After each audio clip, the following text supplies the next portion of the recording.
Okay, hello people. It's time for a physical Hoopa sets. So, I do really like physical Hoopa. I like it more than special based, and mostly that's because of how many cool moves Hoopa gets when you run it physically. Now, I really do not like how low Hoopa's defense is, so that's why I don't think it is too good with setting up. I think I said that with the special Hoopa too, so that's always good to keep in mind. So, the first set we are looking today, and I think this will be quite common when looking at the physical sets in the cup, and that's just straight up life orb and theyre for attacks. Now there are things you can change in this. I think this will be one of the more common ones we will see.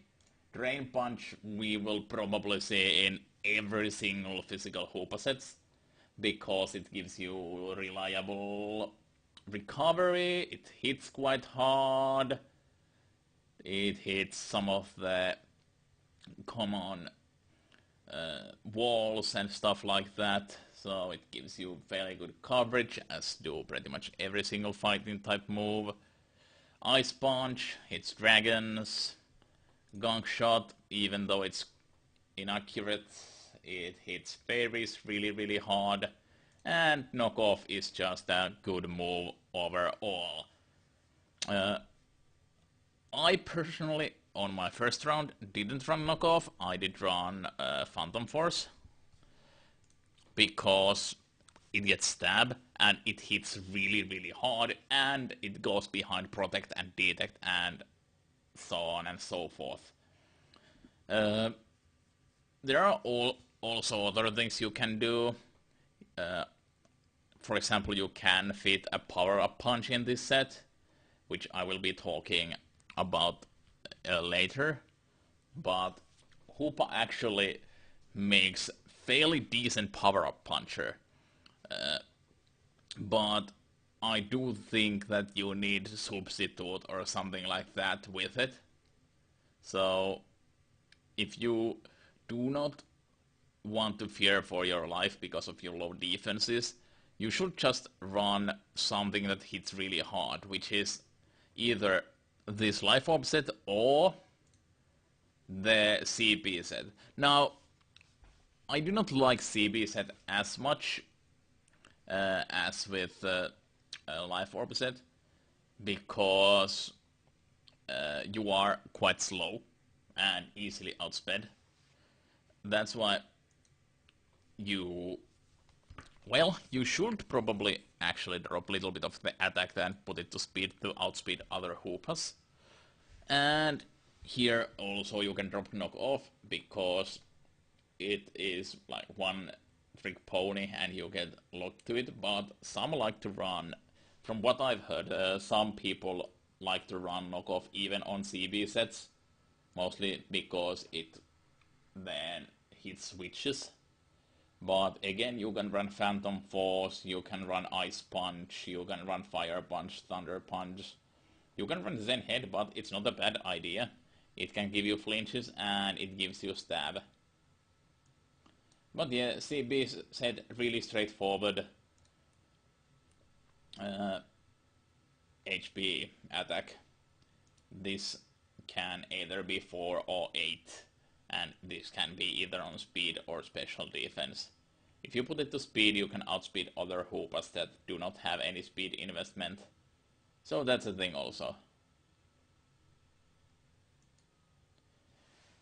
So, the Sub Punch set, which I think will be probably the most common Hoopa set when you look at the physical side of things. Hoopa makes great Sub Puncher. Mostly because it has really great coverage with its moves. and it can hit pretty much every single type really hard. But the star of this set is the Focus Punch.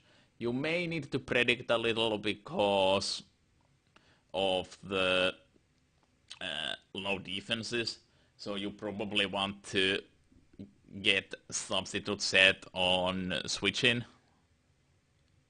which may be a little bit harder than with any other set, but there is no doubt that the sub-punch set is the strongest physical Hoopa set that one can use.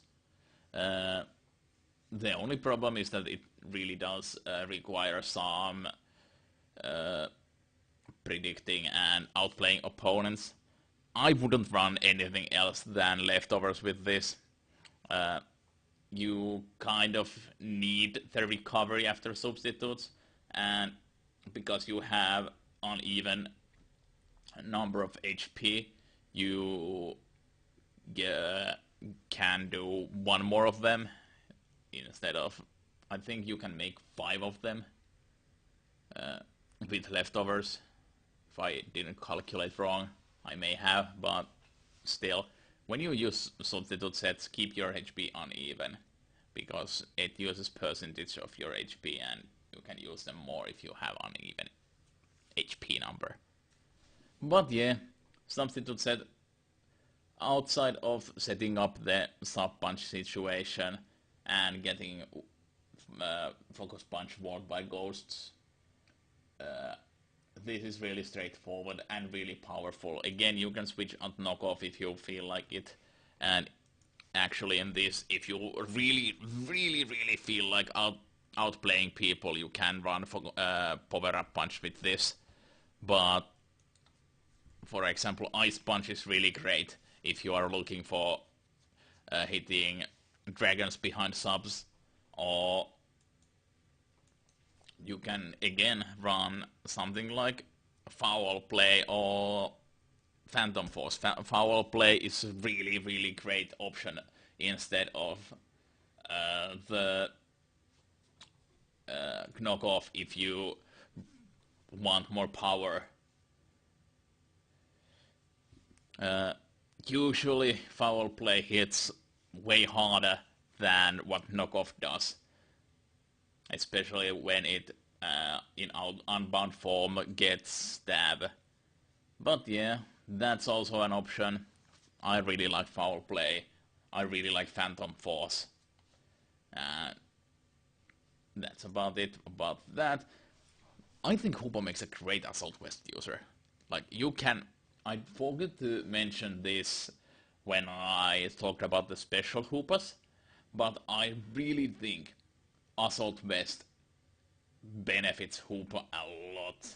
Mostly because it has really great base special defense. And you can make Hoopa kind of pseudo special wall thing with this set. It doesn't hit as hard as Life Orb set, but you can fairly reliably use power-up punch with this. Especially if you are against a special wall or a special attacker or something like that. You can set up 1 or 2 power-up punches and then just drain punch everything back and then just continue the sweep. Again, you can use Phantom Force, you can use Ice Punch here, you can use the FN Foul Play. I probably wouldn't switch Gunk Shot off in any of the physical sets, because fairy Pokemon are one thing that Hoopa is afraid most. Like, to fairies, Hoopa really can't do anything except Gunk Shot, and Gunk Shot, when it hits pretty much every single fairy really hard.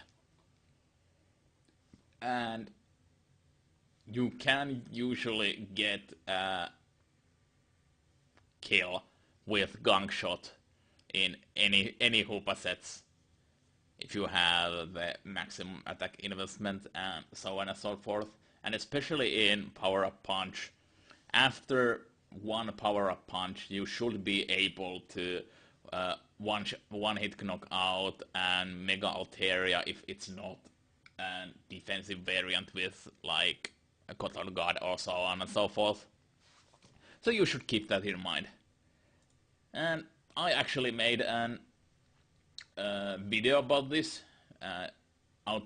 Outside this video, I made a video about flinging Hoopa unbound. But there is no reason why you couldn't run this on Confined Hoopa either. Like, fling doesn't get stab, but it still is really fun set you could try out. Flinging a Poison Bob makes fling 70 base power dark type move and causes poison to opponent's Pokemon. And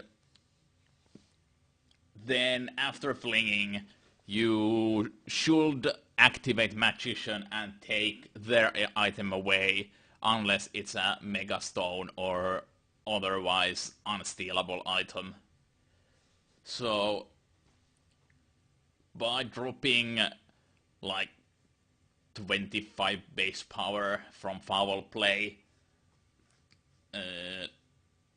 you get poisoning and you take away your opponent's item, which works really, really well with Hoopa. Like, I really love this combo. Again, Gunk Shot, I prefer Phantom Force in this set, just because it helps you stall a little bit, it lets you scout, and it hits quite hard. The only problem with this set is that you really do not hit that hard, except if you happen to steal an expert belt or a choice band or something like that. And the best thing in this set is that you can just keep flinging things and getting new items until your opponent's Pokemon don't have any items left. Which is kind of amazing. You can pretty much take every single item away from your opponent if you play your cards right. So yeah, these are the physical Hoopa sets I'm thinking that we will see. I will not even try and lie that there aren't any more Hoopa sets, but these are the ones that I'm expecting to see. There honestly is like only 1 or 2 slots per moveset that you could change to other moves, but Hoopa actually has fairly good move pool. It has all elemental punches, and as I said, it has power up punch, and it has Zen Headbutt, which I really didn't talk about, but it gives you a really nice stab if you want it. So that's also a thing. And I actually saw one Hoopa run dual chop, and it surprised me immensely. It's pretty much an 80 base power dragon type move that can break substitutes. So if you want to surprise people, you could run dual chop in the Assault West set with power up punch, and then just wreck dragons and substitute users. So that's also a thing. Next time I'll be checking the support abilities of Hoopa, and then we will be moving on to the Unbound sets, which honestly won't be that different out of the Confined Hoopa sets, so I will probably just talk about Unbound Hoopa for a while and then call it a day. To the end of this video, I have a small announcement to make. I actually may have arranged something with the Hoopa Cup people, which may allow me to make the team analysis a little bit better, when the second round of the Hoopa Cup gets underway. And that shouldn't be too long, from what I've understood. I hope, because I really want to get to play in the cup again. So, yeah, expect some Hoopa Cup analysis coming to you in the near future. I just really wish I had a capture card.